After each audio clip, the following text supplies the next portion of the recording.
Welcome, everyone. This is episode number 11. My guest today is Carol Howe.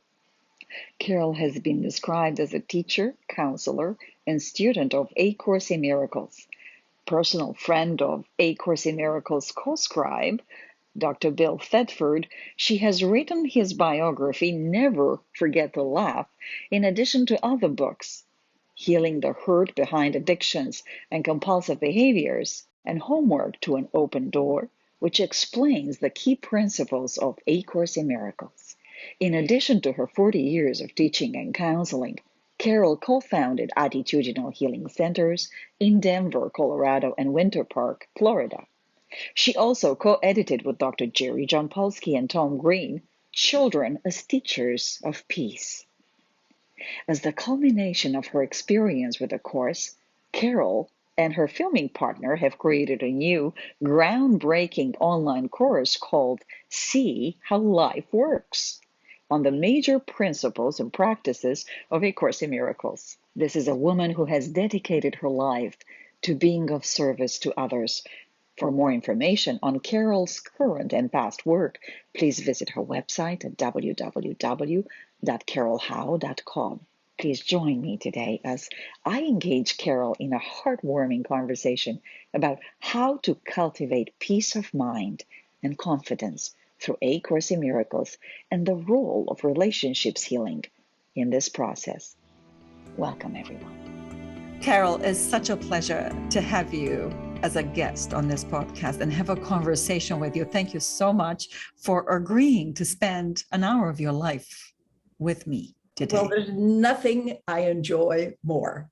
It's like people say, don't you ever get tired of saying the same thing over and over and over again? No, it's fresh and it's rich and important every single time. Oh, thank you for that. You're an author, you're a teacher, you're a counselor. You wrote a wonderful book, Never Forget to Laugh. And the book talks about Bill Thetford, who helped Helen Schackma bring A Course in Miracles to the world. Mm-hmm. And you've done a terrific job at emphasizing his role, the partnership that those two had, and the relationship they had to heal. Oh, yes. Yes. So tell us a little bit about that. Can we start with that? We certainly can. And what I would like to do is to rephrase Bill helping Helen bring, that would be like saying, I'm about to be a grandmother again. And that would be like saying, well, my son helped his wife have a baby. It's like, well, he didn't exactly help her have a baby. He was a primary and equal participant in bringing a child into the world. So Bill Thetford was an equal and crucially important component, because without Bill's encouragement and his steadfastness in the face of Helen's, difficulties, this would never have come into the world. So it's not only the helpfulness part, which was immense, it was like the bringing together of his energy and hers. Now, she happened to be the physical vehicle through which the voice came, but it was their collaboration energetically that allowed the whole thing to occur.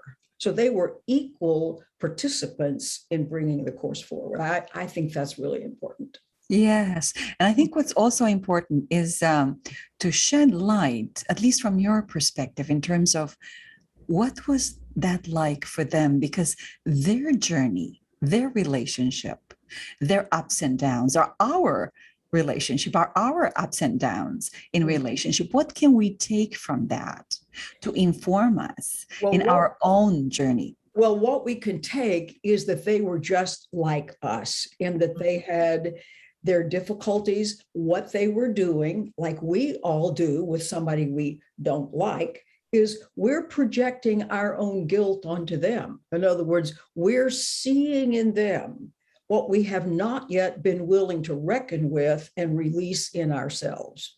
So it was like, and they also both recognized, and they stated this in more ways than one, they both recognized they had spent lifetimes together before. This was not like their initial meeting, so to speak.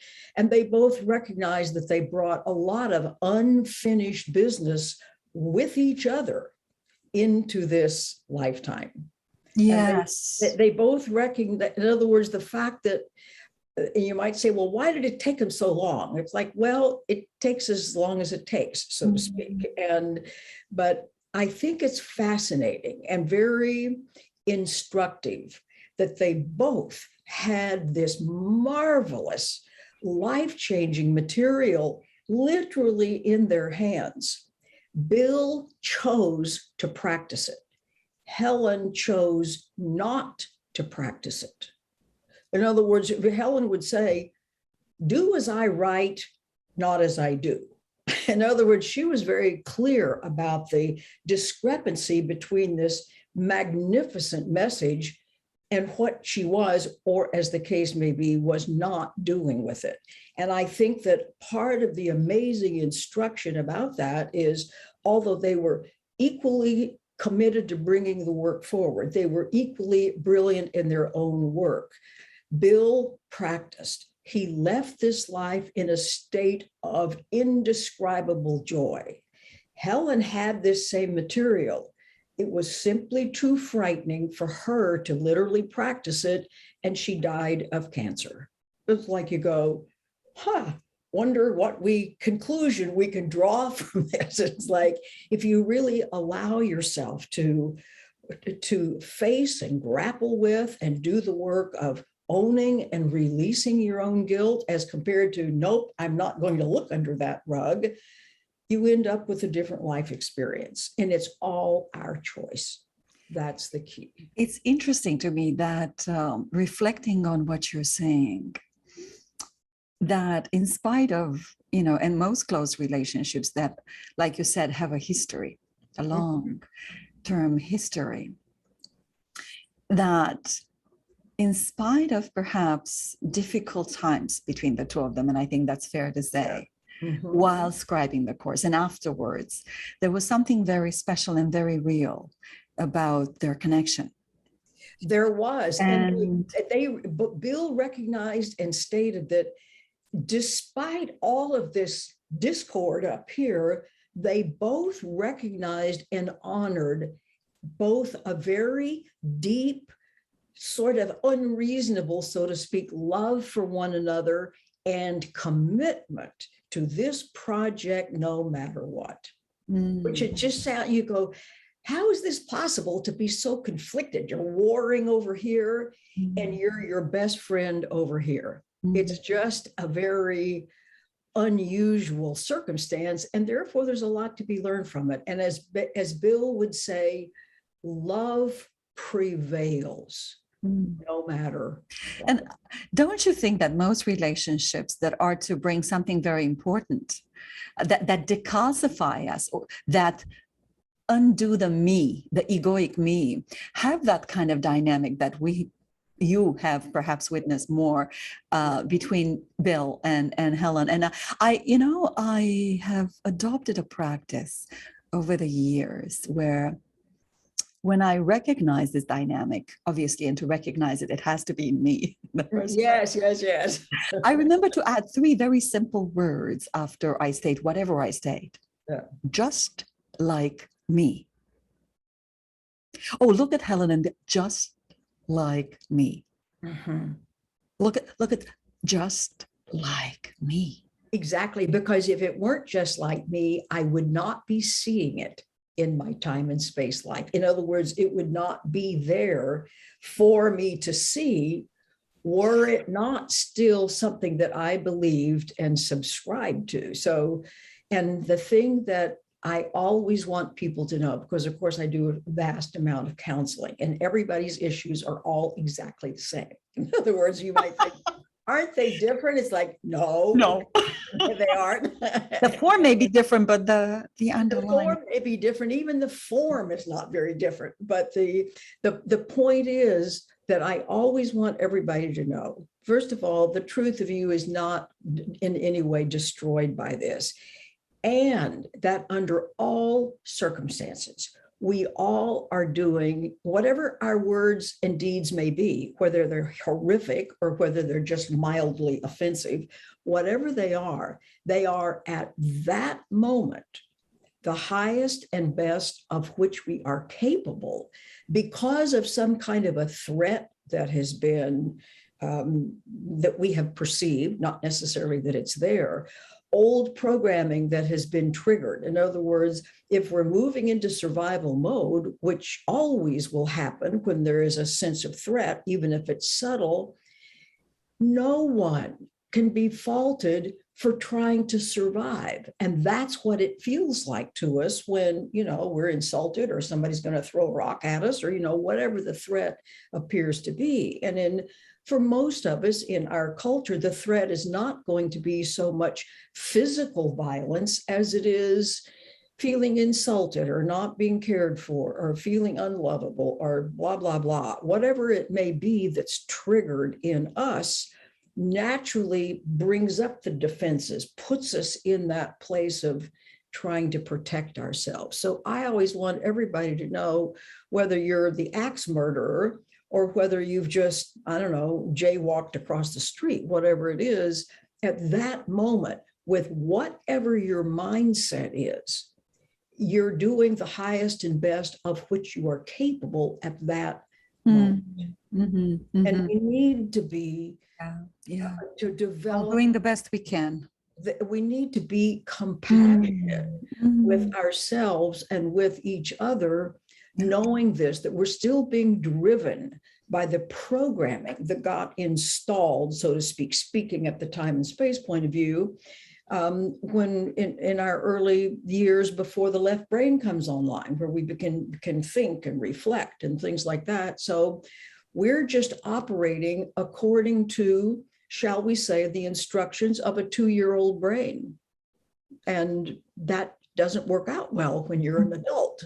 But we have to realize that's what's happening and cut ourselves some slack. We don't whitewash what we've done. We don't pretend it away, but we do bring greater understanding to it.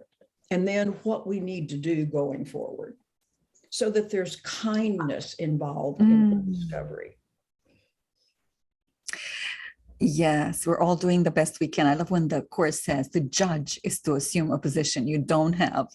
And that's really, you can spend a lifetime with someone and you can still don't understand the struggles that they've gone through, like you said, the conditioning that they've been previewed to and their pathways. I mean, we're all heading home together and we're walking home together.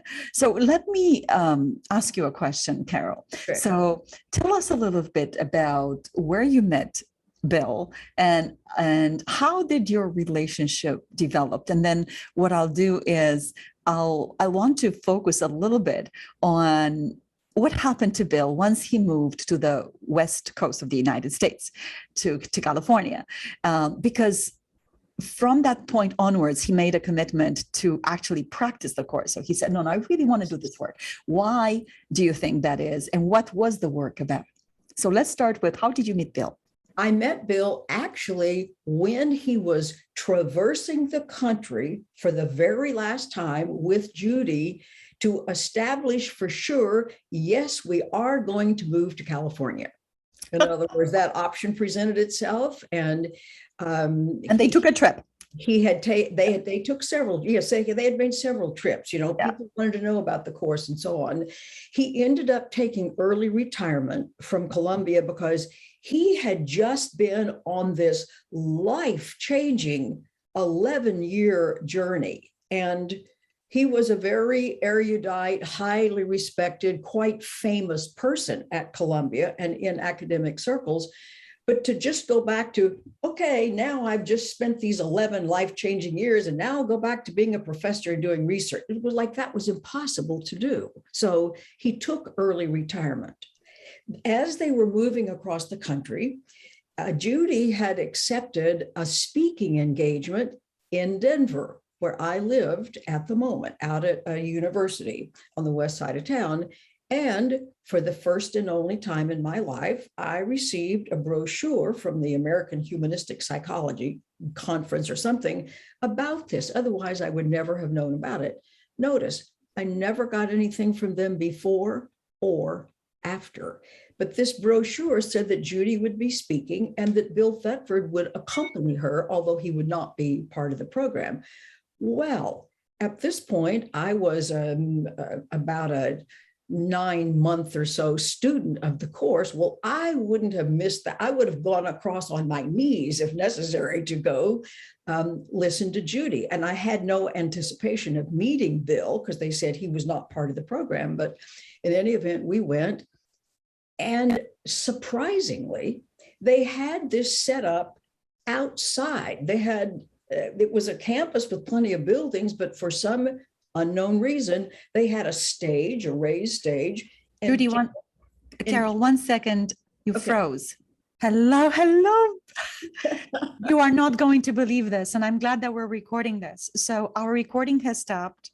And the moment when you were talking, I got a ding on my phone. The message was from Tam Morgan, Judy, who is a very close friend. She was my spirit mother and my daughter's spirit granddaughter, was just being cremated at the time when you were talking. And I got a message from Tam asking us to pray and send love, and everything got shut down, which allowed me to engage in that prayer and be there for Tam and be there for my daughter, who was also texting me. There was a synergy of love and connection, and felt so much love and tingling energy all around me.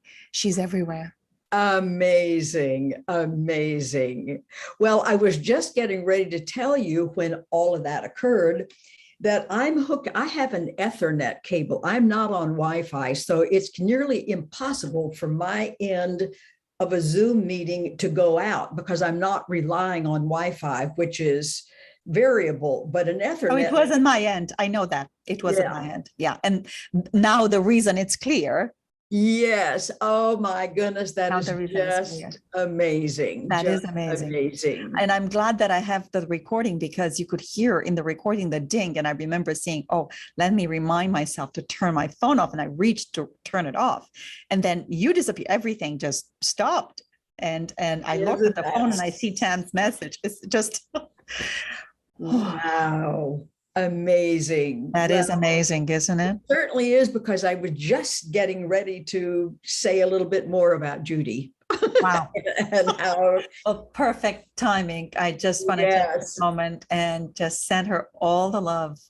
She's been such a light to me personally, my daughter, and just got countless of thousands of people throughout the planet who found out about the Course in Miracles through her and her hard work and Whit's work and the Foundation for Inner Peace. So just so much to celebrate. I am just so deeply, deeply, deeply grateful for all that. Yes. Oh, because if she hadn't had the determination and just simply the presence that she has, this wouldn't have gotten off the ground. In other words, she's as crucial a part of this as Bill and Helen are. In other words, it's not like hers is a secondary position just because she entered into it later on. She entered in when she needed to enter in and not before. But without her, it just wouldn't have gotten off the ground. Nobody could have engineered this the way she did. Yeah. There's no doubt about it in my mind. Yeah. Wow. So you were just telling me how you're in Denver and you heard that Judy's going to speak and that Bill is going to be there with Judy. So you see them. What happens? What next? Well, so what happens is amazing. And it's important to note that, to our surprise, they had set this up outside, an outside stage. Oh, let me turn my mail off. It'll be interesting to see if an email is about that. So in any event, what is important about that is the brochure did not say it was going to be outside. And early May in Denver, it can be very cold. So I had just gone with a lightweight sweater because I expected to be in an auditorium. Well, after an hour and a half or so, and Judy is a fabulous speaker, she's a captivating speaker. And there's no sign of Bill anywhere, but I wasn't expecting it. Finally, I told my husband, I am so freezing. I'm just going to leave and I'm going to go find the first building I can go in. So I just walk over here to the first door I see, open it, and there in a corner, all by himself, is standing a tall, handsome man that I know is Bill Thetford, all by himself in this room. So I go over and introduce myself, and sure enough, it was Bill. And there was like this instant kind of an electric recognition of some kind. And we spoke for about 10 minutes. I thanked him for the course. And then they ended the talk slightly early because everybody else was freezing too. So the doors opened and a big batch of people walked in, and that was the end. And I was rendered almost speechless on the way home. And I am never speechless, but it was like I just was touched or moved by something that I couldn't describe. All I could say, it was a recognition like I had never had before. So it was, I didn't know what to do with that. So I didn't do anything with it until later on in the year, and some other interesting things telling me that, oh, Bill had moved to Tiburon, and people were letting me know about that. And then a dear friend who helped facilitate a little group that I finally found enough people who would be interested enough in this great big work that they would have a little study group. He said, I'm going, and I'd found out Bill had moved to Tiburon. So he said, I'm going to Tiburon to do some graduate work. He was a Rolfer, if you know what deep tissue massage therapy stuff. He worked with Ida Rolf. And when I thought, well, that's interesting. He's going to Tiburon, and Bill and Judy and Bob Skutch and everybody have just moved to Tiburon. So I thought, well, I will see if I can write Bill Thetford and with a letter of introduction for Jason and see if they can possibly meet. So I do that. I found out later he was not opening any mail at all he got, except he opened my letter. And he ended up calling me on Halloween afternoon. I'm getting my little kids ready to go out. And he said he got my letter. As I had introduced, I sent it to the Foundation for Inner Peace. Where else would I know to send it? And he said, yes, he would be delighted to meet my friend. And would I come out too? Now, this is just stunning. This strange man that I met for 10 minutes is basically inviting me to come out to get better acquainted. He's a gay man, so he's not doing this. Great recognition at both ends. On both ends. Those that should meet will meet, and that was that. And so I ended up going out, and we spent glorious time together. I met Judy, I met Jerry, I met Francis and Roger, the little tiny inner group of the course. And was Judy living on Belvedere at the time? No. On the lagoon? Oh, no, that was later. Tiburon. It's like, in fact, there's a street called Paradise Drive. How interesting. The Skutches lived here, about the equivalent of a block. Jerry lives here, about the equivalent of a block. Bill lives here. They're all right together on Paradise Drive, overlooking the bay. It's just just gorgeous. So as it goes, your relationship deepened? It did. Jason and I spent an evening with Judy and Bob, and Judy, in her exuberant way, says, I know why you're here. And it's like, why? And she had always considered herself Bill's big sister. Like, she was going to have to kind of look out for him in assorted ways. And she said, Bill has just spent all of these years, doing what he's doing. He needs to be socialized. And so I'll never forget this. She said, I bequeath you, Bill. He's now your responsibility.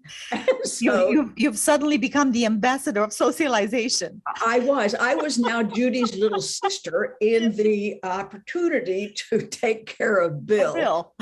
So he started visiting my family in Denver. I would come out to Tiburon to visit all of my new family out there. And this went on for a couple of years. And it was just, can you imagine my lucky little boys, Bill Thetford, reading bedtime stories to them and coming to their soccer practices and, being part of the family, but also in kind of taking care. I really did kind of take care of him, because at one point, he was a tall, slender man, and I'm a short person, but we were sitting on the sofa, and this man just broke into tears just from the weight that he had carried all of these years of trying to live the double life of being the Course in Miracles person over here that had to stay very secret, and being famous and prominent and called upon in so many ways, and the difficult relationship with Helen that always needed attention. It was almost like a third project, so to speak. And the weight of it all, finally, he just broke. And I just remember holding him as best as I could, like the top part of his body, like you would hold a baby, trying to comfort this man who finally just, the weight of it finally broke through. So we obviously had some sort of a big commitment that we had made to one another. And interestingly, on one of his visits, we were sitting in the kitchen having coffee after the kids had left for school and Bob was off at work. And he said, I feel like we've got some kind of work to do together. But we couldn't figure out, like, what could that be? Because he's such a private introvert and I'm so not. We thought, and teaching was not, there weren't enough people who knew it. We couldn't think what that would be about until long after he was gone, and it became apparent that I needed to write his book. I thought, this is our collaborative effort. It doesn't matter that he's on the other side of the veil, so to speak, where I was always aware of his. It sounds a little flaky to say I was aware of his presence. It wasn't exactly like a ghost in the room or something like that, but I was still aware. And there were many very compelling examples throughout my writing of this, but close to the very end was kind of the most amazing of all. I'm like within 2 or 3 days and pages of finishing, and I said, okay, Bill, I need a really foolproof sign that you are here, that you're collaborating with me. And you know what he said, or the thought that came into my mind said, ask Judy about the plaid dress. And it's like, oh dear, that is very specific. What if I ask her about a plaid dress and she goes, I don't know anything about a plaid dress? Is this going to negate all of the other times when he seems to have been present? And so a couple of days later, I work up the courage. So I send her an email and I said, I don't tell her why I'm asking. I just said, does a plaid dress mean anything to you? And she writes back and says, yes, and sends a picture of herself in a plaid dress. Her baby sister, who's 9 years younger, is a baby, a year-old baby. And this is the first picture that the official photographer has come to take of these two girls together. And because of what happened to the baby sister later on, which is remained our story, that picture was always precious to her. And I thought, there is no way in the world that this can be anything but proof positive. Bill is here. He is part of this enterprise. How could I possibly have made up a story like ask about a plaid dress? It was just an incontrovertible statement of his presence. Yeah. Spirit speaks to us in ways we can accept and understand at the right time, always. Yes, absolutely. So Bill moves to California. Yes, he did. And he makes a commitment to himself. He's actually excited. He feels some of the issues or the thought patterns that kept taking his energy and attention away, kind of fading off. The dichotomy between A Course in Miracles, scribing the Course in Miracles, and the academic world, which were in some sort of a dichotomy, at least perceived dichotomy. Yes. His relationship with Helen kind of all quieted down. And now he has more energy to focus here. And he says, I want to focus. He's been asked, as you wonderfully recount in your book. So, Bill, now that you're retired, what are you planning to do? And he answers quite forcefully and quite clearly, quite transparently. He's not hiding it. He said, I want to spend more time. I'm going to on forgiveness. There you go. Period. I'm going to practice forgiveness. And you see, now he has his academic life behind him. He has the turmoil with Helen behind him. He doesn't have to worry about his finances. Those are all taken care of. Yes, of course. Yes. Now, he's able to, and he's a determined Taurus man. And once he focuses on, and he understood that he needed to kind of go through the catalog of people in his life that he still felt like he held something against or that he was not clear with. And it's like one by one by one by one. And when I interviewed the Lucketts, I interviewed so many people for the book, and they said Ken Wapnick's birthday is in February. Yeah. Jack Luckett said later, when I overheard Bill talking to Ken on his birthday and wishing him well, he said, I knew that was one of the most contentious and difficult relationships for Bill, aside from Helen. He said, I could hear in the tone of his voice that was healed. In other words, he recognized that because Bill had a kind of a love-hate relationship with Ken, he was so glad to have the help, but he felt very shunted aside and left out. And now he's the second-class citizen and so on and so forth, with Helen just being so crazy about Ken. So it was very much a love-hate relationship with Ken, like it was with Helen. So with that behind him, because those relationships grew, they grew. Some of the dynamics between the trio, we should call it, Bill, Helen, and Ken, and then also Bill, Helen, Ken, and Judy.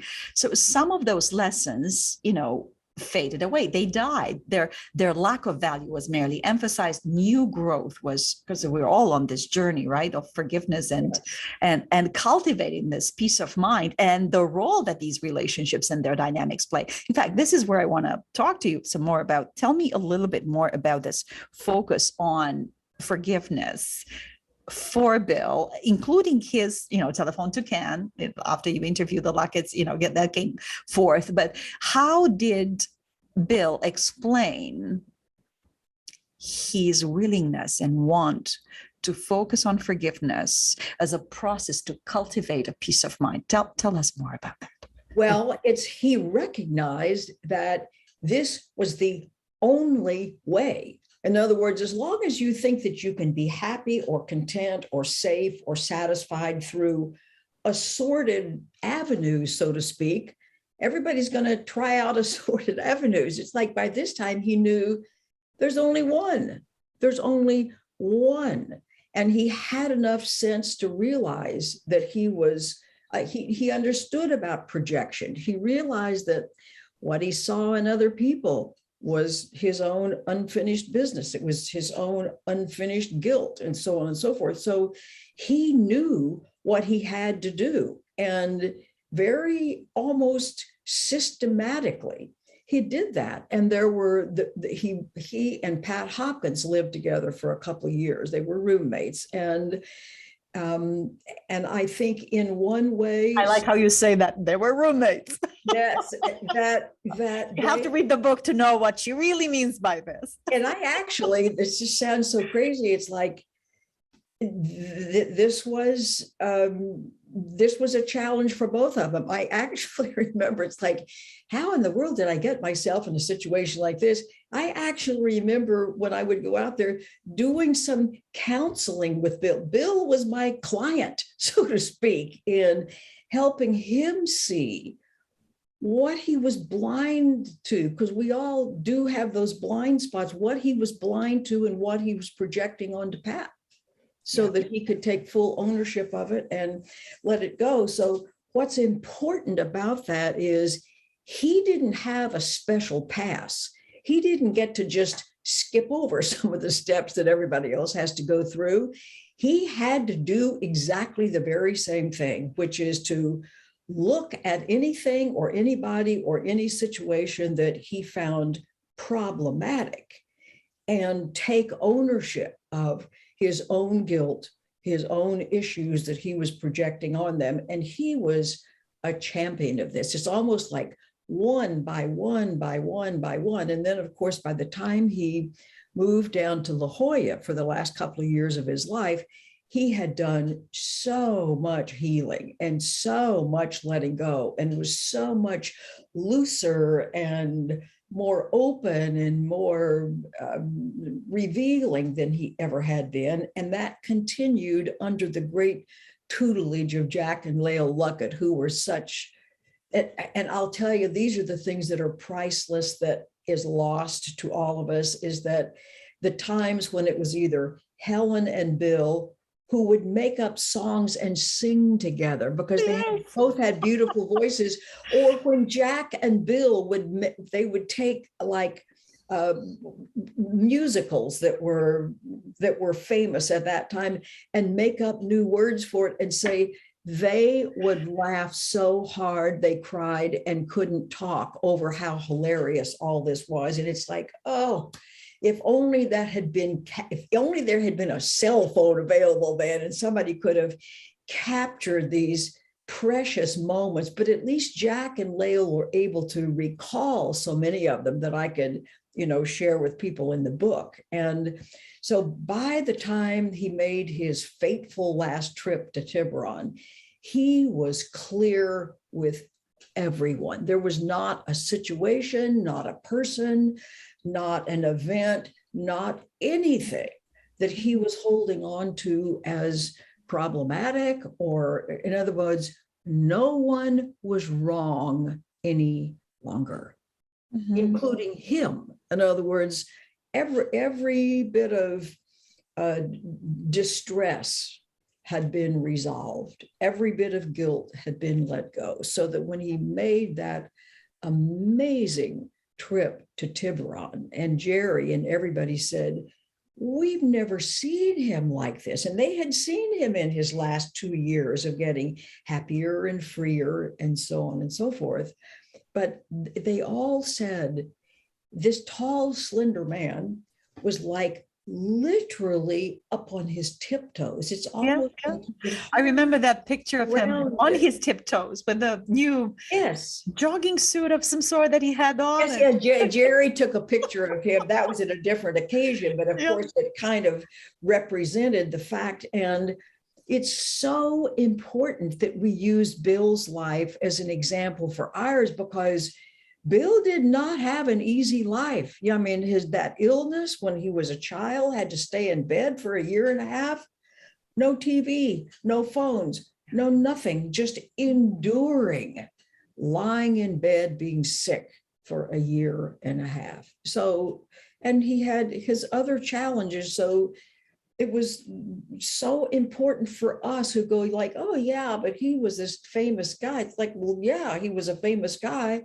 but he had, a father who didn't care about him. I mean, he had but he had a collection of issues and situations in his life that made him just like everybody else. And maybe he was worse off than a lot of people are.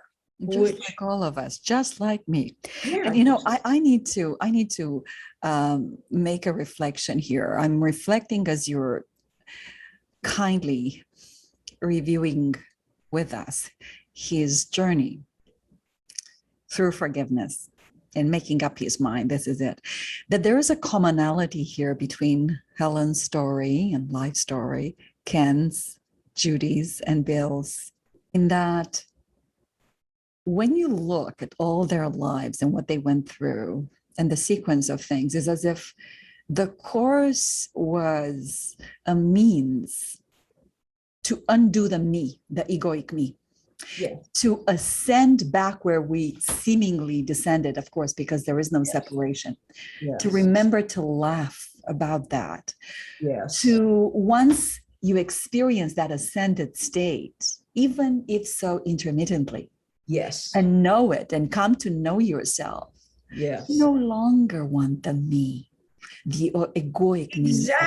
Exactly. You see it as the impediment, because I think of it as the story of me. The story of me is only a story. It is not what we are. And it's limiting, and it's such an impediment to love's constant presence. And so, like you said, he comes back from those states, which a muscle that he now begins to practice quite a bit, just as Kenneth did, just as Judy did, just as Helen did, and in their own way, in their own way. Yes. But the process underlining all their lives is the same, just as with the life of Jesus, just as with the life of Buddha.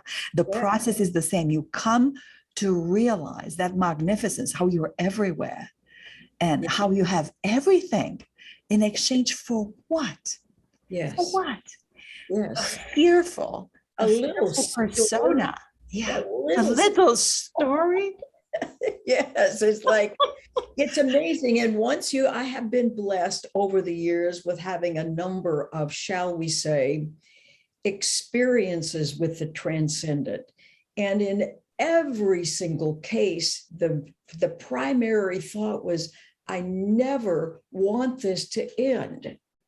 It did, but you have enough of those experiences and you realize, why do I want to protect and promote this when this is possible? Yeah, and you are right up there with them. The same process underlines, and I humbly say this because we haven't had a chance to interact yet. I feel like we've been friends for a long time. But the same, it's evident to me that your process is the same. When you read your book and you share that ever so, your book is also a window into your own process, and you couldn't have recognized it in Bill if it's not your own song. It's your own song. Exactly. And the simple ideas that are in the course, we have to say it's this big, complicated book. It's not big and complicated. It just says the same thing over and over and over and over and over again. And it basically, if you were to reduce it down to a few sentences, it would be, we come into this world and we bring some things to heal with us. We kind of bring our guilt with us to heal. So that's what that would be, like the metaphysical thing. Okay, now we get ourselves born. And so now we speak at the time and space level, not the metaphysical level. And the time and space level, because I do not have a developed brain yet, and so until I'm 3 or so, I'm operating using my right brain. I'm at survival level. The only thing that matters to the young of all species is staying alive in the environment in which I find myself, whether I'm a goldfish or an elephant or a human being. I'm learning, I am the experience I'm having. And I'm learning it's safe to go toward that person. It's not safe to do this, but there's no thinking involved. This is strictly an intuitive, instinctive process. Then once my left brain comes online and I begin to have the faculty to think, I start to build, as this fabulous chapter 31 of the course talks about. If you just do nothing but read chapter 31 over and over and over again, you'll finally get it. But it says, okay, now you start to build the self concept. It's it's an intellectual, emotional kind of construct that we can't start building until the left brain comes online, because I have nothing to build with until then, as you know so well. However, and here's where the issue begins. You might say this first 3 years or so that I'm experiencing and learning, this is safe, this is not safe, and I'm beginning to incorporate notions sort of in this experience, and then I start to build the story of me, and the raw material for building this story is the experience of my early years. Now, this is like the belief structures of parents, of the country I'm born in, of the social status, of the religion, of the circumstances of the time. All of this becomes the raw material. And so I've got some true things about me that become incorporated as the story, but it's the incorrect things, the things I feel guilty about, the things that I believe, well, I'm not as okay as somebody else, and I'm undeserving, and blah, blah, blah. In other words, it's that stuff. But because it gets built in and incorporated so early. Now, here's the tragic part. We think this is true about us, rather than realizing these are beliefs that I inevitably incorporated, because that's how the infant brain works, so to speak. And the tragedy is we don't see these as beliefs. We see these as the truths. And now I've got to defend myself, and I've got to hide, and I've got to learn how to manipulate and negotiate so nobody will know I'm this defective person over here. Or in case I'm a nobody person, I have to learn how to promote myself. So all of this is built upon a confused lack of real understanding that none of that is true. And so this is all about, and that famous statement at the latter part of the text that talks about the tiny mad idea at which we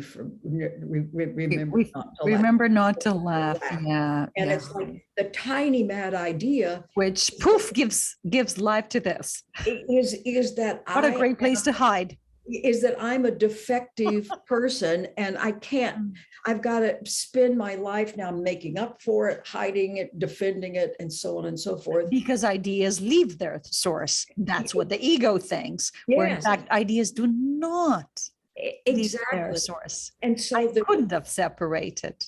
I couldn't have, but I don't know that because of the circumstances here. So the course is my belief. And that's what the course is so good at emphasizing, just how willing I am to give my piece away, just how willing I am to identify with my thinking, my behaviors, my beliefs, etc. And it's because I, honest to God, don't know there's anything else. It's if I were clear about, well, this is like a fake thing that God invented because your 2-year-old brain didn't know what else to do, because there's nothing and nobody around to tell us that. And as long as we think that's what it is, and we think this is my real identity, of course I'm going to protect it and promote it, and I'm going to pay no attention to anything else. So the course in a nutshell says you feel really guilty that you've destroyed yourself and made this thing, but you don't realize that this is what's going on. And it says, but you haven't. The second thing, major component is that guilt is a pretty great big broad word. Your relationships will show you with great specificity what you accuse yourself of being and of doing and of saying. So you reduce all of those words and it says, you fear you have ruined yourself, you have not.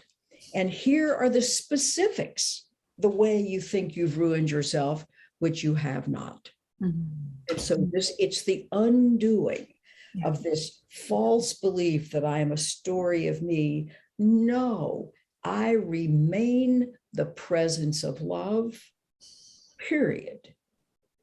Yeah. And my job is to detach from my allegiance to the story and realign my sense of allegiance with what's true about me. Now, you don't do that overnight, because since we 100% believe we are the story, to say, oh, well, you don't have to pay any attention to the story anymore is basically like saying, well, you can now kill yourself. Yeah. In other words, it's like, you don't just do this overnight. You do this as a process, and you realize, you know what? It's actually little by little by little becomes better and safer and more joyful, and things work out better as I have less focus on getting my way and more focus on being helpful, giving as I can to other people, doing what I can to be helpful, seeing ourselves as a we instead of an I. But it is a process. And the course, as far as I'm concerned, because of course I'm greatly prejudiced, is the best tool on the planet for doing this, at least for people who can read. I guess if you not the best, but for us in the Western world, it certainly seems like the best tool available. Well, yes, and it's a pathway. It's not for everyone, like you also so wisely say in your book. And I just want to summarize, because you've, as usual, give so much wisdom and all at once. But it's so beautiful what you just said. You're talking about the egoic state, our identification with the way we think, feel, act in the world, with this the vessel. That carries this seeming egoic state and its story. And you talk about difficult challenges that all of us, irrespective of the color of our skin, the language we speak, we experience in our lives. And they act like a jolt almost to get us into building up the courage to go into that state that is our natural inheritance. And it's interesting because at one point or another, irrespective of what pathway you're going to follow, whether it's A Course in Miracles, Buddhism, Christianity, Hinduism, whatever it is, at one point or another, we all come to that point where we say there has to be another way to look at it. There has to be a better way than this. There has to be a better way. And so looking at your own journey, Bill's journey, Judys, Ken's, we see how our spiritual orientation, a document like A Course in Miracles that keeps saying nothing real can be threatened, nothing unreal exists. You become curious, you start having miracles that are a shift in perception that bring you to that non-egoic state where ideas leave not their source. And the more you do that, the more you experience that, the more you look at this story and the made self, and you say, I don't want any of it. And that's when the forgiveness happens more willfully, where you say, oh, wait a minute. I noticed just how willing I was to give my piece away. No, I'm now willing to invest to removing the blocks to the awareness of love's constant presence in our lives. So beautiful process, really well explained. Now, Carol, have you had any experience with cancer? Not personally myself, no. This podcast is intended primarily for A Course in Miracles students, whether or not they have experiences with cancer. But we want to talk about one of the major forgiveness lessons as a body, and that is, the body decreps, the body dies, the body eventually dies from something. And this process of being faced with a cancer diagnosis, which can be a tremendously stressful situation for us, because having to face our mortality. Sure. Right. So tell me a little bit about how A Course in Miracles and the process of forgiveness, and how this dynamic of us in a relationship with other people could perhaps be, and looking at that, could perhaps be beneficial to someone going through the cancer journey. If you have any experience or anything that you think might be helpful for our listeners. Well, I can tell you a story that's kind of a dramatic story and do it briefly. Many years ago, someone called and said she had a friend who was in a hospital very close to where I live, who was in there for her second cancer surgery, and she was just beside herself. And would I go visit this woman? With like, well, okay, it's 5 minutes for me, no problem. And so we make this arrangement. She's, let's say, in her early 40s, something like that. And her surgery is to take place a few days away, and she doesn't really want this surgery. So you can begin to see at the beginning, she's already got a problem with standing up for herself and saying no to things. But most importantly, I mean, I can't tell her everything I know in one visit before she's about to have a surgery. So I ask her a little bit, and it turns out that she was kind of a macrobiotic diet person. In other words, where she was very stringent about her diet and so on and so forth. And at some point I said, knowing that guilt and hatred and what we hold against ourselves and other people is so involved in the inappropriate functioning of the body, there's a real close connection there. I said, so tell me, like, who is it that you don't like? Who is it you have a problem with? And she said, I hate people who eat meat. And because she was a vegetarian and all this. And I said, oh, and I said, so what do you think ought to happen to people who eat meat? And she said, I think they should get cancer and die.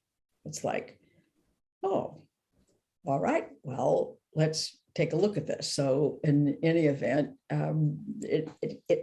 I gave her this assignment, and she told me this when, so we talked about the fact that that was not being helpful to her. In other words, that changing her mind about this was like a really important thing to do.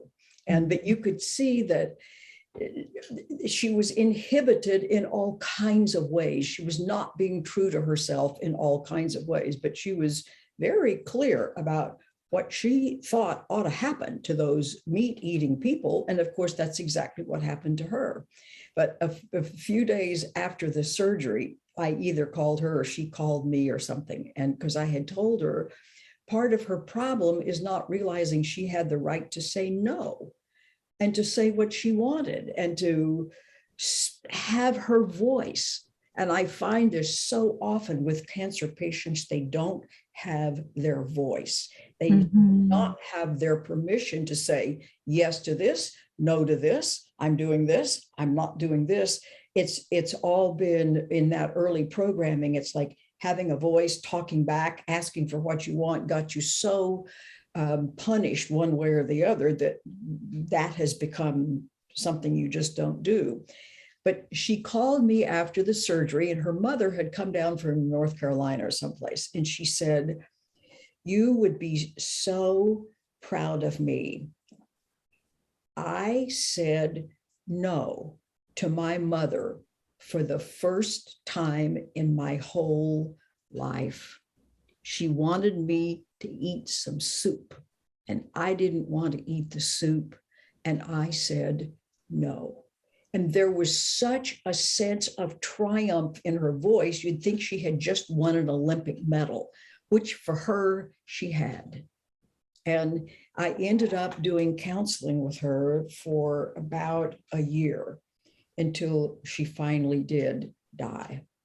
But it was in the close to the latter part of this. She said, I feel so confused. Some people say, fight against the cancer, do everything you can to fight against it.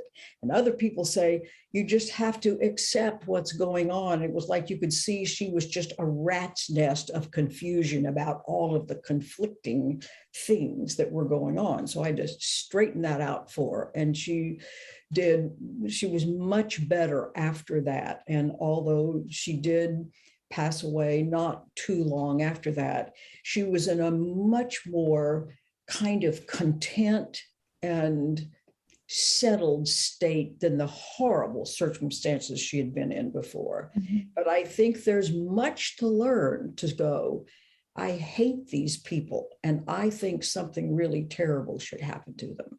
And when we decide other people are guilty, don't forget, this is our own guilt we're speaking about. And whatever we think ought to happen to them is going to be visited in some way upon us. So we need to be very clear about the power of what we believe and what we intend and what we offer and what we project. We have minimized in our own mind the power of our own thought to create our experience. We need to be re-informed and fast about the power we are wielding all the time through where we place our attention and what we want for others, because we must never lose sight of the fact that what I give to others, what I want for others, is a thought residing in my mind. And if it's in my mind, it will be visited upon me. What's in my mind becomes my experience. And to say, oh, it's just them, that I think they should be punished and go to jail for doing whatever. It's like, oh dear, the minute you've got a thought that I think punishment shall occur or should occur, count on creating that for yourself. So we need to be much more vigilant, as the Course says, about the nature of our own thought processes that we pay no attention to as they kind of run through. And we need to be much more specific about lessons like, my mind holds only what I think with love, what I think with God. I need to be much more vigilant about where is this immense power of my own thought process. It's always being focused through my own thought processes and beliefs and what I assume and things like that. We've been careless with it because we haven't really believed it mattered. We thought what I do matters and what I say matters. Hey, listen, I can hate those people in private, no worries. It's like, oh dear, such re-education is required, because my assumption that you're guilty and or that I'm guilty is going to result in a compromised life, a compromised body, a compromised financial situation, a life that is not what we deserve. But it's because we have been so it's not that we're evil or wrong or bad, it's we've been unaware and uninformed. And so I guess that's why I'm constantly on a crusade. It's like, we need to be informed and aware. You need to understand the power that you're wielding all the time and the loving presence that you actually are. And I can't think of anything I would rather do in the whole world than just spend all my time doing this, which I do. Yeah, and it shows in what you have to share, in the love with which you share.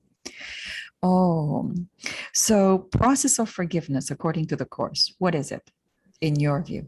The process of forgiveness is a process of release.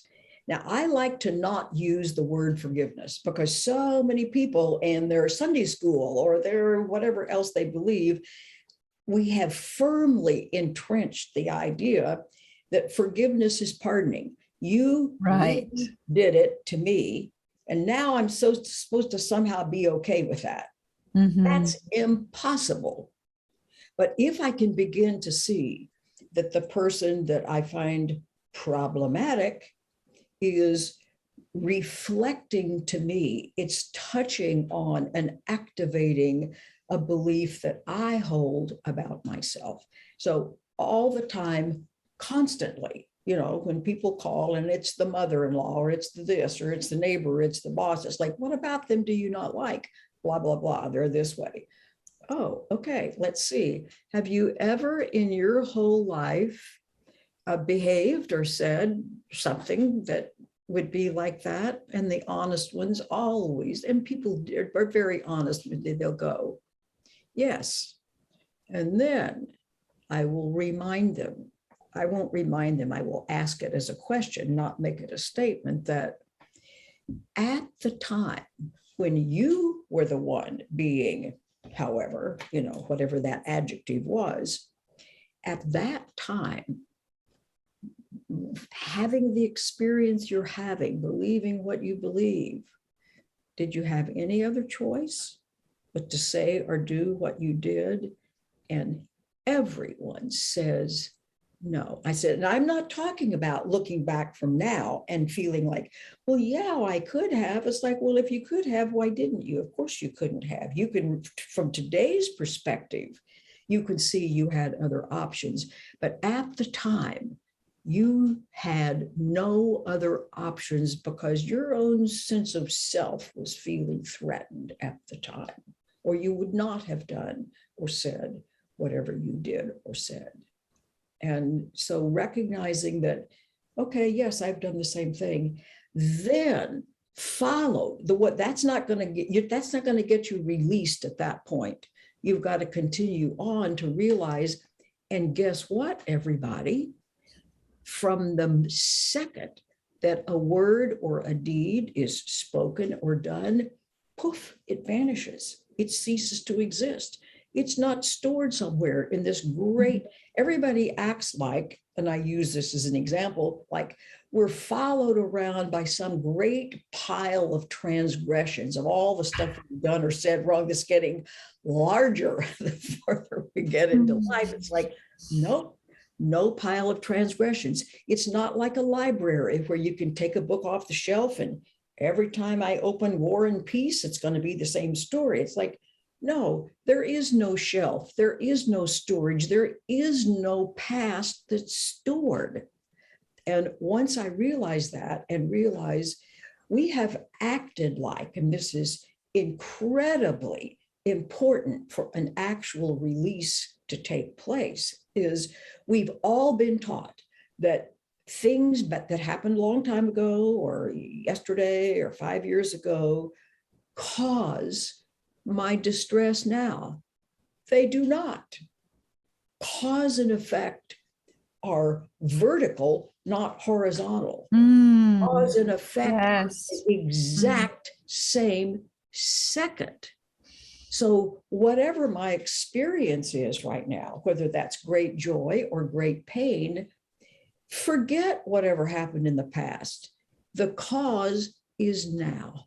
The cause is identically at the same second I'm having the experience. And because we see the present through the eyes of the past and their lives and our distress and specialness. Yeah. Specifically, what we're doing is the people out here are triggering, but they are not causing.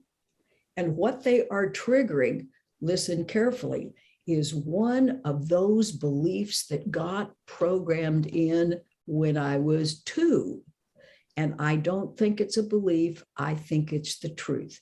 I'm unlovable. I'm unworthy. I'm not valuable. I don't have a right to be here. I don't get to ask for what I want.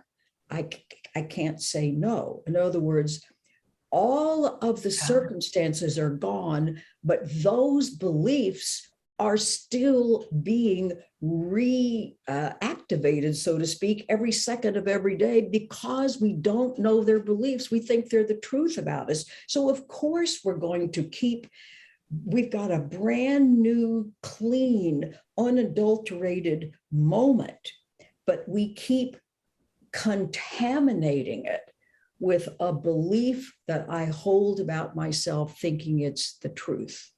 So along come people and they say or do something and it triggers this, I'm unlovable.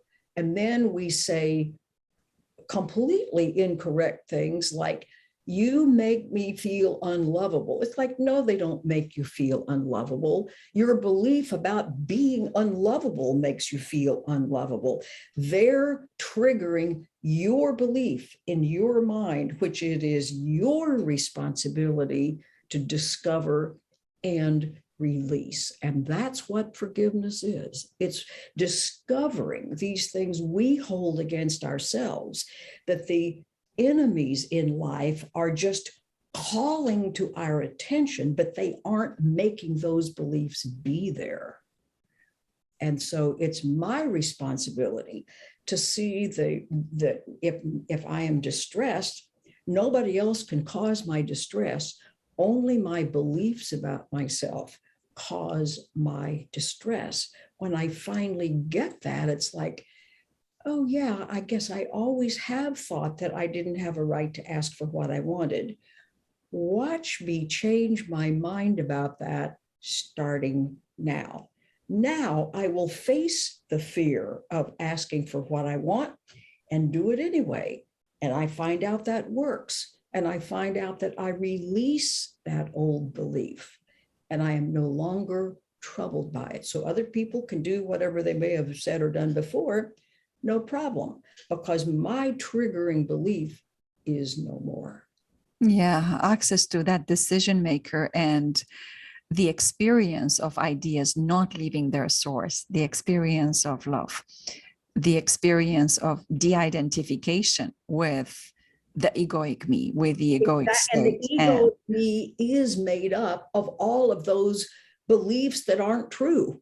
In other words, so it's like one by one, I conceive, as a friend of mine used to say, the SOBs are sent to save you. So along come the people in life, they trigger the belief. It's true, actually.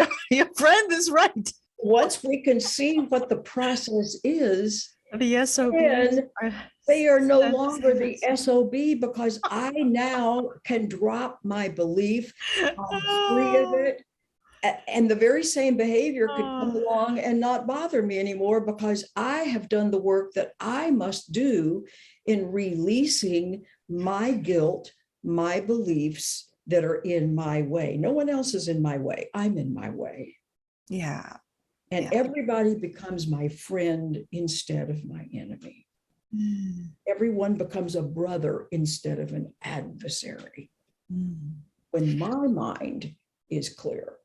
Yeah, it's very interesting what you're saying, Carol. I hear a lot of cancer patients saying that, being faced with a cancer diagnosis has given me such an opportunity to look within. Yes. And look to see, where does my distress originate? And this is not to make right or wrong the process of living, which at the end of the day, it is insubstantial. It's there only, like you said, the SOBs are there to wake us up. Yes, exactly. But what an opportunity, what a mighty opportunity for me to look again, again. And one of the things that I have run into with the people with cancer that I've dealt with, I have found a common denominator. The common denominator is not feeling that they have the right to their own voice. Yeah, you said that. They don't have the right to express. They don't have the right to say yes to this, no to this, I would like this. In other words, so that you've got all of this repressed energy, so to speak, that is not being handled properly, because the fear of doing so is too great because of this early kind of programming. It's like, don't ever say no to me, or it's not nice to ask for what you want. Or in other words, those things that got built in so early, so that when we feel like we constantly are not allowed to ask for this, say what I feel about that, try this. It's like everything kind of turns inward, and we kind of eat ourselves up. Emotional cancer. Exactly, with the emotional distress, because part of what I'm not allowed to express is not only I want this, I don't like this. I'm also not allowed to express my own emotions that I have created.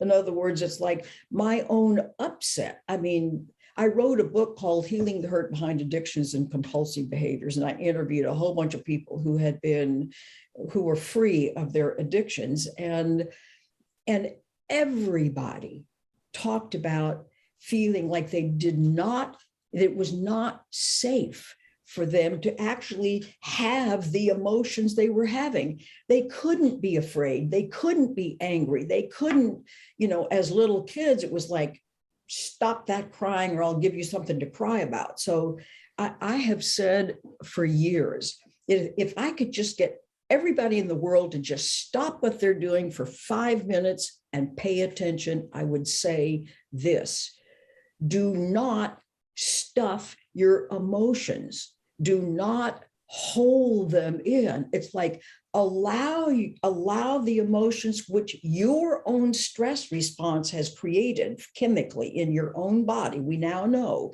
that's the chemicals are taken up into the cells of the body, and that creates our pain, our anger, our angst, our whatever it might be.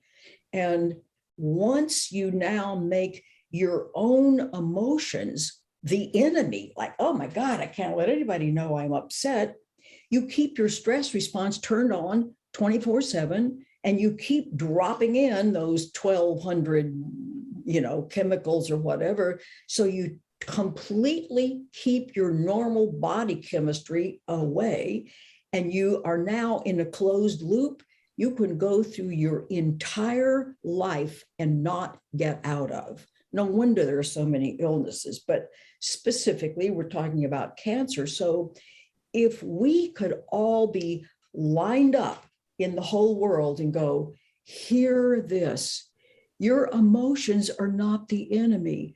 You must, when you feel upset or you feel angry or you feel scared or your emotions or whatever they are, put your arms around them, allow them in, allow yourself to feel fully exactly how you feel with no commentary from your ego voice or anybody else. And if you do that, they will settle and your normal body chemistry will be once more able to operate all the functions of your body like it knows how to do if you'll stop interfering with it. Yeah. But I would say the single greatest time and space problem there is the refusal to feel how we feel and make our emotional state the enemy. That is a deadly thing to do, literally. Thank you. Thank you so much for this wisdom, Carol. That was precious. And I'm sure a lot of our listeners will resonate with this and think about this. There's a lot to think about. Yes. This emotional distress, what we do with it, how do we respond to it? And mostly we've been taught to pretend like it's not there. Absolutely. Yeah. And it takes a lot of physical energy as well as everything else to constantly hold in and hold back. Yeah. And it's totally not consuming us. It's literally consuming us, because what people forget, like, notice on television all of the ads for your stomach distress or your constipation distress or your GI distress. Well, you know what? When the stress response is turned on, because it says the organism needs to escape from the lion that's going to eat it for lunch, or in other words, it's like there's danger abroad in the land. It doesn't know the difference between a physical danger or you're refusing to feel your emotions. But you know what it does? You would know how this works. It not only drops in a different batch of chemicals, it turns off some other more long-term functions, because it's saying, hey, listen, if you've got to jump out from in front of a bus really fast to stay alive, you don't need to be digesting food. You don't need to be heal. You don't need to be doing long-term cell regeneration. Yeah. You see, this is only mode. It's only meant to be on just for a short period of time until you either are eaten by the lion or you escape. Yeah. Then you let everything settle. Look what happens to the functions of the body if you go for, I don't know, let's say 15 years and you never turn off your stress response. You never have normal body chemistry. You're never allowing the functions of the body. And this is just at the time and space level. You're not letting any of the functions of the body to do what they know how to do because you keep messing with it. And at the time and space level, we have science to show us that oxidative stress to which you're referring and comes not just from, toxins in the food or the water or the air that we inhale, but they come from our emotional state. They shorten the telomeres. They have incredible negative consequences on our. There are, at the level of form, there are consequences to those kind of choices. They are it's like firing a gun. That bullet is going to reach something. So there are consequences associated with this kind of behavior that you're bringing up. And the course, thank God, gives us a way out, gives us a process, gives us purpose, a process, and a practice of forgiveness to get us out of the action reaction cause effect dynamic in between nothing, and an awareness of the real me, and perhaps now a new awareness, looking at the creative me to say, you know what, maybe I don't want as much of that. Let me turn on the volume, talking about the voice on that higher me that I'm part of, and see where that takes me. But it is astounding to me how most of us on the planet are not informed about, this is not rocket science. Yeah, you're right, Carol. It's actually, in fact, I'll never tire of telling this story. Several years ago, I have a grandson who's 13. Well, he was 8 years old, about to have his 9th birthday. He was in the 3rd grade because in the spring, and I was out in Denver for his birthday. And he's a super smart little kid. So I thought, you know what? I'm going to start to tell him about how stress and the stress response and so on works. So now remember, I'm talking to a 3rd grader. So I'm using what I'm thinking is very simple language about how our thought processes are giving instructions to the brain and so on and so forth. And I say, and so this is going to activate the back part of the brain. So this smart little kid says, Grandma, that's called the amygdala. And I already know how the stress response works. And I go, I'm speechless. I'm talking to a not yet 9-year-old who goes, Grandma, that's called the amygdala. And I already know how the stress response works. And I ask his mother, it's like, most adults in the world don't even know they have a stress response. It's like, how is this possible? And she said, they learned that last year in the 2nd grade in a science unit. It's like, I'll never forget it ever. As long as I live. Grandma, that is precious. It's like, poor grandmother doesn't know about these things, so I'll have to inform her. And he wasn't being sarcastic. He was just no. Poor grandma doesn't know this, and so I'm going to help her out. So precious. Well, Carol, thank you so much for taking the time to talk to me today, to let me learn from you and allow our listeners to also learn from you. I really am hoping we're going to meet again and talk some more, because there's just so much ground to talk, and we just touched a little bit of this and a little bit of that today. Exactly. Kind of whet the appetite. And the point is, it doesn't matter what's happened up to this point. You can change your mind today. Right now. You can face your fears today. All the help in the world is right here for you today. You haven't ruined anything. Let's start all over again. There's still hope. Absolutely. There's not hope. There's a guarantee of peace of mind and the life you deserve to live when you understand how it operates. It's like operating machinery. You have to know how it operates if you're going to get it to operate adequately. Indeed. Thank you so much for sharing your beautiful spirit with us today. And until we meet again. Absolutely. Thank you. All right, my dear. And this concludes my interview with Carol Howe today. For more information on Carol's work, please visit her website at www.carolhowe.com. Thank you for listening today. Until next time. Be well and take care of yourselves.